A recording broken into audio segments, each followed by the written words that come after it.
நமஸ்காரம். 1000 நாமங்கள் 1000 கதைகள் 233வது திருநாமம் சம்பிரமர்தனாய நமக. சத்தியலோகத்தில் உள்ள பிரம்மாவின் அவையில் முனிவர்களும் தேவர்களும் ஒன்று கூடி இருந்தனர். மகாலட்சுமி உயர்ந்தவளா அல்லது சரஸ்வதி உயர்ந்தவளா என்ற விவாதம் அவர்களுக்கு இடையே நடைபெற்று வந்தது.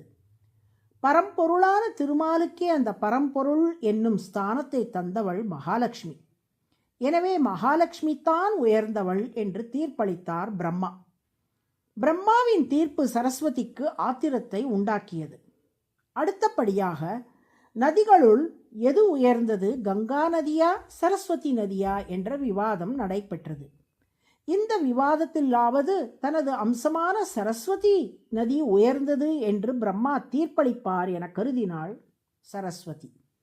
ஆனால் மிகவும் புண்ணியம் தரவல்லதான கங்கையே சரஸ்வதியை காட்டிலும் உயர்ந்த நதியாகும் என்று தீர்ப்பளித்தார் பிரம்மா.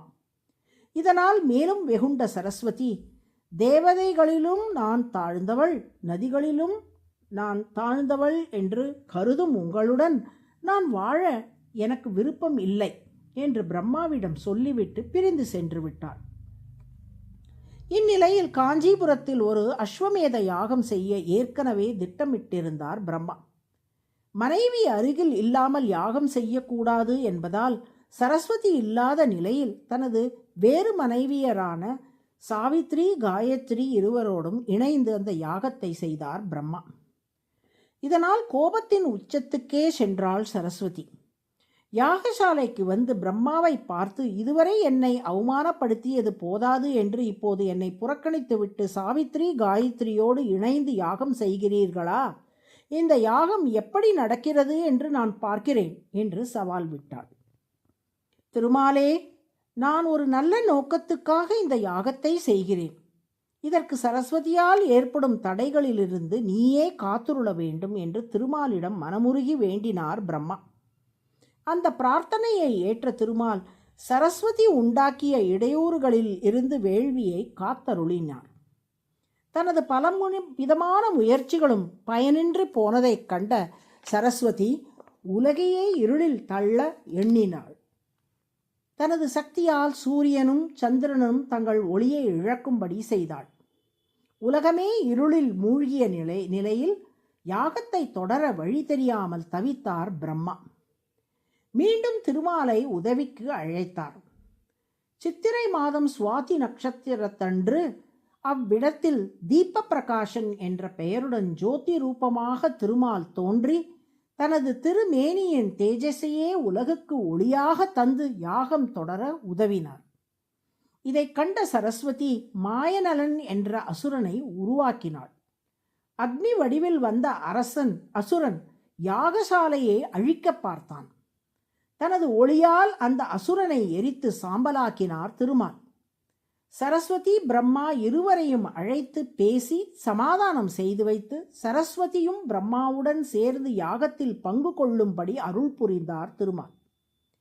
இன்றும் காஞ்சிபுரத்தில் உள்ள திருத்தன்காவில் தீப பிரகாசன் விளக்கொளி பெருமாள் என்ற பெயருடன் மரகதவல்லி தாயாருடன் காட்சியளிக்கும் திருமாலை தரிசிக்கலாம். அதே திருக்கண்காவில் அவதரித்த வேதாந்த தேசிகன் விளக்கொளி பெருமாளை துதிக்கையில், தீபஸ்துவமேவ ஜகதாம் தயிதாருச்சிஸ்தே தீர்க்கம் தம பிரதிநிவத்யம் இதம் யுவானாம் ஸ்தவ்யம் ஸ்தவ பிரியமத சரணோக்தி வஷ்யம் ஸ்தோத்தும் பவந்தமபி வாஞ்சதி ஜந்துரேஷஹா என்று கூறுகிறார். அதாவது பிரம்மாவின் வேள்வி சாலையே இவ்வுலக வாழ்க்கை. பிரம்மா தான் ஜீவாத்மா. ஜீவாத்மாவின் ஆன்மீக பயணமே பிரம்மா செய்த அஸ்வமேத யாகம். பிரம்மாவின் யாகத்தை சரஸ்வதி தடுத்தது போல் ஒரு ஜீவாத்மா ஆன்மீக பயணத்தை மேற்கொள்ளும் போது அவனது முன் வினைகள் அதற்கு தடையாக வருகின்றன. அப்போது மரகதவல்லி தாயாரை தனக்கு ஒளியாக கொண்டு விளக்காக தோன்றும் விளக்கொளி பெருமாள் ஜீவாத்மாவின் முன்வினைகள், அறியாமை ஆகிய இருளை எல்லாம் போக்கி ஜீவாத்மாவின் ஆன்மீக பயணம் என்னும் வேள்வி வெற்றிகரமாக நிறைவேற அருள் புரிகிறார். மர்த்தன என்றால் அழிப்பவர். நமது அறியாமை என்னும் இருளை அழிக்கும் விளக்காக திருமால் திகழ்வதால் சம்பிரமர்தன என்று அழைக்கப்படுகிறார். அதுவே சகஸ்ரநாமத்தின் 233வது திருநாமம்.